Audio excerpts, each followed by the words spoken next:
राधे राधे महाराज जी। महाराज जी, जीवन में कई बार परेशानियां आती हैं तो लगता है हमने कभी किसी का बुरा नहीं किया, फिर ये सब क्यों हो रहा है? अगर ये पिछले जन्मों का है तो इस जन्म में कर्म क्यों फल मिल रहा है इसका मतलब? क्यों?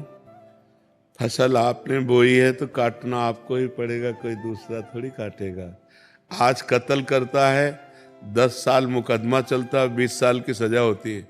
कानून व्यवस्था है। ऐसे ही हमारी भागवतिक कानून व्यवस्था है। भीष्म जी सरसैया पे पड़े हुए हैं और भगवान से कहते हैं कि मैं 70 जन्म तक देख रहा हूँ अपनी दिव्य दृष्टि से, मैंने ऐसा कोई पाप नहीं किया जो मुझे ये दंड मिले कि 6 महीना बाणों की सैया पर। तो भगवान ने कहा 100 के ऊपर चलो। एक बार आप राजा थे और एक सांप को उठा करके बबूल के पेड़ में बड़े बड़े कांटों में ऐसे डाल दिया और वो 6 दिन तक तड़प तड़प करके मरा। उसी का परिणाम आपको 6 महीने बाणों की सैया में। तो एक बार किसी एक आदमी का कत्ल किया तो उसको 50,000 जुर्माना या 1 लाख जुर्माना और आजीवन सजा, क्या दंड मिलते हैं? नहीं मिलते। तो हमारे तो न जाने कितने पाप हैं। अब कौन ऐसा शरीरधारी है जो झूठ नहीं बोल रहा? कौन ऐसा शरीरधारी जिससे पाप नहीं हो रहा?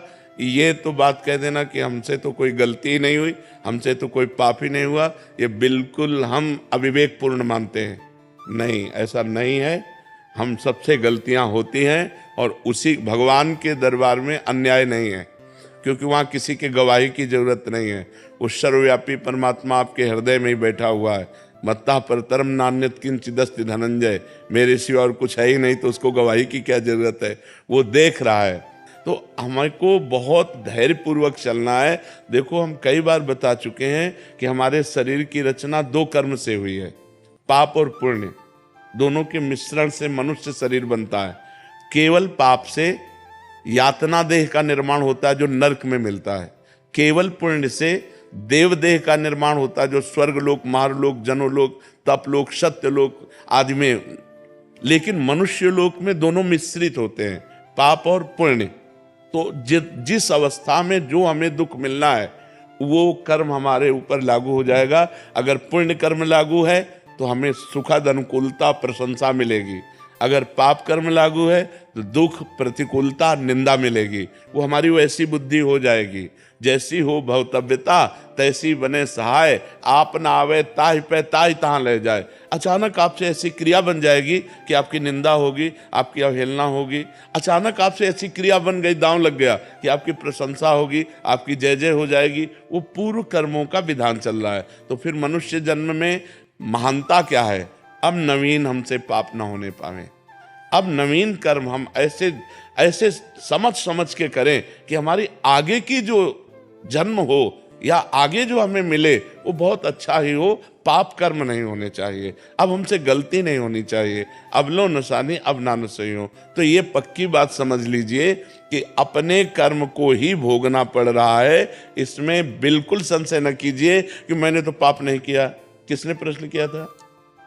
ईमानदारी से देखो सखी, वृंदावन में बैठी हो, ईमानदारी से जब से तुम्हें याद है तब से अब तक देखो, केवल इसी जन्म में क्या आपसे पाप नहीं हुई? क्या आपसे गलती नहीं हुई? आप विचार करके देखिए, हमसे पूर्व जन्म में कितनी गलतियां हो गई हैं। इतनी गलतियां हो गई कि भगवान ने कृपा करके मुझे मनुष्य शरीर दिया है। मेरे कर्म से मनुष्य शरीर नहीं मिला। कबहू का करी करुणा नर देहि, देत ईश बिन हेतु सनेहि। अब भी भगवान की कृपा देखो कि आप साधु समागम में बैठी हो, आप वृंदावन आई हो, संत समाज में बैठी हो। अब मोहि भाव भरोस हनुमंता, बिनु हरि कृपा मिले नहीं संता। तो भगवान तो आपको दुलार ही कर रहे हैं, भगवान तो आपको कृपा ही कर रहे हैं। पर अब हमने गलती की है तो वो भोग तो हमें भोगने पड़ेगा। महाराज जी, इस जन्म का कब भोगना पड़ेगा? अगला। जब अभी जो वर्तमान में गलतियां, अगला। और ऐसा भी हो सकता है कि इसी जन्म में भी उसका दंड मिल जाए। भयानक अपराध, भयानक अपराध। जैसे आप संत द्रोह कर दो, संत निंदा कर दो, किसी संत को मार पीट दो, फिर आपको भयंकर आपको कष्ट। साधु अवज्ञा तुरंत भवानी, भक्तन निंदा अति बुरी भूल करे, जिनको के सुकृत बहुजन्म के छिन्न मिटाए को। तुरंत अकाल मृत्यु का विधान बन जाएगा, तुरंत अकाल मृत्यु का विधान बन जाएगा, तुरंत भयंकर कष्ट देने वाला योग लग जाएगा। महाराज जी, भागवतिक विधान है। भागवतिक विधान है। 2 मिनट में किसी को मार दिया, इसके बाद आजीवन कारागार, और उसको ऊपर से बोले 1 लाख रुपया जुर्माना। तो ये जो हम भोगने आते हैं मृत्यु लोक में, जुर्माना भोगने आते हैं, मूल सजा तो नरक में मिलती है, ये जुर्माना यहाँ होता है, उसको भोगना होता है। तो जो हमें भोगने को मिला उसे मिल, आगे हम कोई पाप कर्म नहीं करेंगे, आगे हम अच्छा भजन करेंगे तो हमें अच्छा मिलेगा। महाराज जी लोग कहते हैं नरक तो किसने देखा है? अब कह दो कि किसने देखा, जब चोरी करोगे और जब तुम्हारे डंडा चलेंगे और जब जेल जाओगे तो अपने आप जान जाओगे कि जेल किसे कहते हैं। बोले किसने देखा है जेल? तो तस्मात् शास्त्रम प्रमाणम ते कार्य कार्यो व्यवस्थित हो, शास्त्र जो कह रहे हैं वो सत्य है, वो असत्य नहीं है। अब हमें बहुत छोटे हैं, कूप मंडूक हैं, जैसे कुआं का मेढक है ना, एक समुद्र का मेढक गया तो कुआं के मेढक ने कहा कहां से आए? बोले समुद्र से। बोले तुम्हारा समुद्र कितना बड़ा है? इधर से इधर उछला कुआं का मेढक। बोले इतना बड़ा है? बोले नहीं। बोले इतना बड़ा है? बोले नहीं। बोले जिंदगी भर तू उछलता रहे तो भी तू समुद्र की था नहीं पा सकता।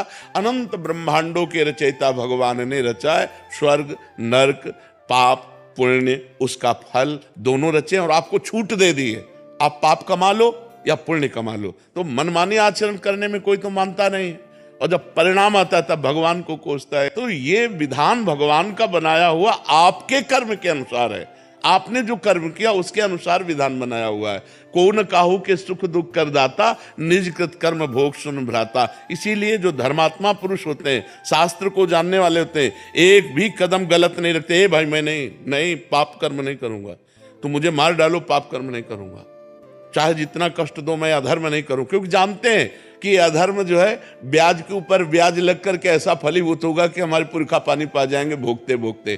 तो ये भगवान का गलती थोड़ी है कि यार एक को तो इतनी सुख सुविधा दे दी, एक को इतनी दुख दुविधा दे दी। नहीं, दोनों के कर्म हैं। उसने कर्म किया उस जगह पहुंच गया, उसने कर्म किया इस जगह पहुंच गया।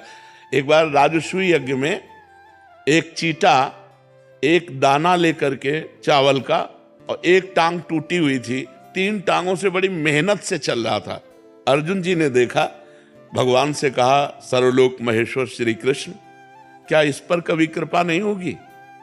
ये बेचारा चीटा एक चावल के दाने को बड़ी मेहनत से ले जा रहा है। तो भगवान ने कहा तुम्हें पता नहीं मुझे पता है, ये 14 बार इंद्र बन चुका है। राजसूय यज्ञ का वो चीटा जो एक दाना चावल बड़ी मेहनत से ले जा रहा था, वो 14 बार इंद्र बन चुका है। महाराज नहुत इंद्र के पद में थे और व्यभिचार प्रवृत्ति से इंद्राणी के साथ भाव गलत किया तो तुरंत जो है अजगर की योनि में आ गए। कर्म तुरंत देखो ना, बड़े बड़े अधिकारी को सस्पेंड कर दिया जाता है। आप अपने कर्म जहां उत्तम किए तो आप चढ़ते चले जाएंगे। बुद्धिमान वही है जो सुख दुख को भोग कर भजन करते हुए नया पाप ना करे और अपने जन्म को भगवान में समर्पित कर दे। यहां का यश कितने मिनट का, जब तक तुम्हारा शरीर छूटा कौन पूछता है यार। तुम चाहे जिस पद में हो और चाहे जितने बड़े यशस्वी हो, तुम्हारे मरने के बाद यहां जब भगवान का नाम नहीं ले रहे लोग तो तुम्हारा नाम कहां से लेंगे? और तुम्हारे साथ जाएगा क्या? यहां का बैंक बैलेंस, यहां की वाह, यहां की तुम्हारी पत्नी पुत्र परिवार। अरे जब देह नहीं जाएगा तो तुम्हारे साथ कुछ नहीं जाएगा। दुनिया में लाखों का मेला जुड़ा, हंसा जब उड़ा तो अकेला उड़ा।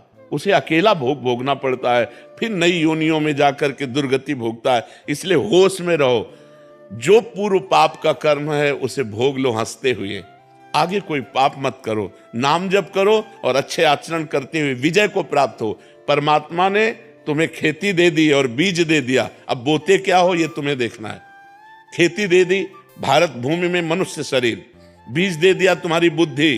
पाप कर्म बोते हो या पुण्य कर्म बोते हो? अब बम्बुल बोओगे, दाग छुआरा खाना चाहोगे तो बेवकूफी होगी। गन्ना बोओगे तो गन्ना मिलेगा, बम्बुल बोओगे तो बम्बुल मिलेगा। अवश्य में भोक्तव्यम कृतम कर्म शुभाशुभम। या मनमानी आचरण करते हैं, इसके बाद भगवान को दोष देते हैं। नहीं भाई, बहुत संभल करके करो, फिर देखो आपको आनंद आता है कि नहीं। हम अंदर की तुम्हें बात कहते हैं, यदि तुमसे पाप कर्म ना हो तो आप देखो आप सुख में ही डूबते चले जाओगे। लेकिन मनमानी आचरण करते हो, पाप करते हो, जब उसका दंड आता तो भगवान को कोसते हो। भगवान एक सर्व समर्थ पिता है जो तुम्हें दे दिया, अब तुम उसका वर्ताव क्या करते हो अपनी श्वासों का, अपनी बुद्धि का, ये तुम देखो। अपनी श्वासें और बुद्धि गंदे कामों में लगाओगे, बोले सफाया करवा दिया, गर्भ गिरा दिया। अरे इतनी हमारे वैज्ञानिकों ने व्यवस्थाएं रखी है कि आप वहां तक पहुंचो ही मती। जब गर्भ आ गया है तो उसको नष्ट करो ही मती। वो भगवान का जीव अंश है। अब आप उसकी हत्या करोगे, उसका दंड मिलेगा कि नहीं मिलेगा? और जब दंड मिलेगा बोले हमने तो कोई पाप किया नहीं। पराये पुरुष से व्यभिचार करोगे, हमने कोई पाप नहीं किया। पराई स्त्री से व्यभिचार करोगे, हमने कोई, हमारा शास्त्र कह रहा है ये व्यभिचार है, ये पाप है।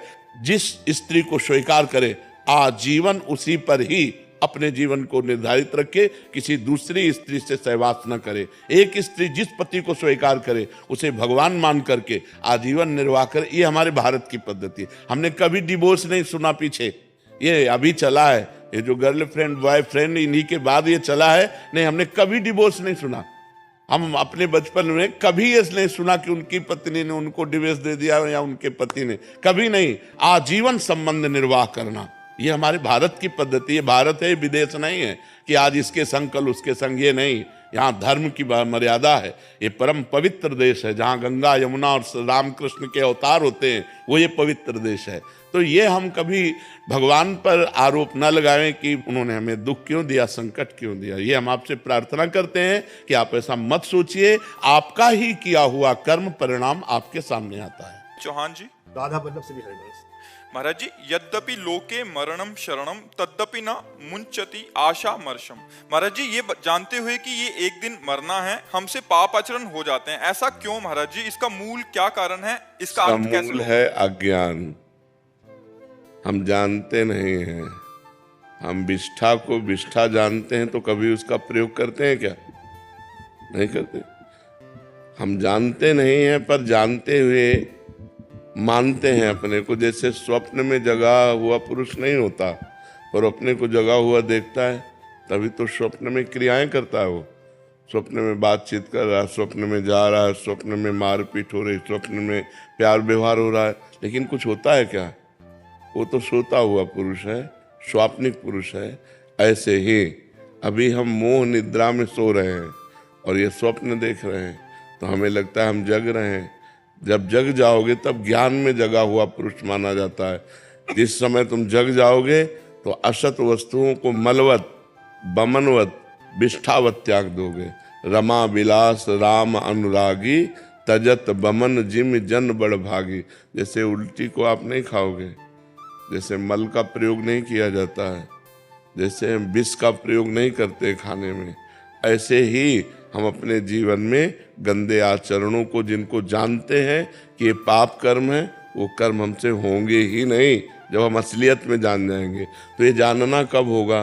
गुरु की शरण में हो करके शास्त्र के अनुसार जितना बने आचरण करो और नाम जप करो। तो नाम जप से तुम्हारे अंदर आध्यात्मिक बल आएगा, उसी बल से सब ज्ञान विज्ञान प्रकट हो जाता है। जिन्होंने राम कहना अपनी सामर्थ्य नहीं थी उनकी कि राम कहना आए, उन्होंने वाल्मीकि रामायण लिख दी। किसके बल से? मरा मरा मरा मरा मरा मरा, भगवान के नाम के बल से भगवान के पावन चरित्र की रचना कर दी, जो हमारा इतिहास में आता है, वाल्मीकि रामायण। तो यदि हम नाम जप करें तो हमारे अंदर ऐसा बल आ जाएगा कि हम जिन आचरणों को जानते हैं कि नहीं करना चाहिए, उन आचरणों को हम रोक पाएंगे, और जिन आचरणों को चाहिए कि करना चाहिए, उन आचरणों को हम कर पाएंगे। बिना भजन बल के नहीं हो सकता। बुद्धि खराब हो चुकी है, माया के त्रिगुण रंग में चढ़ गई, सतोगुण रजोगुण तमोगुण। कभी अच्छा भाव, कभी बुरा भाव, कभी एकदम प्रमाद स्थिति आ जाती है, निद्रा प्रमाद आलस्य, ये सब तमोगुण की वृत्ति आ जाती हैं। कभी काम भोग रुपया कमाना, यश कीर्ति, रजोगुण की वृत्तियाँ, कभी थोड़ा सतोगुण की वृत्ति आ जाती है।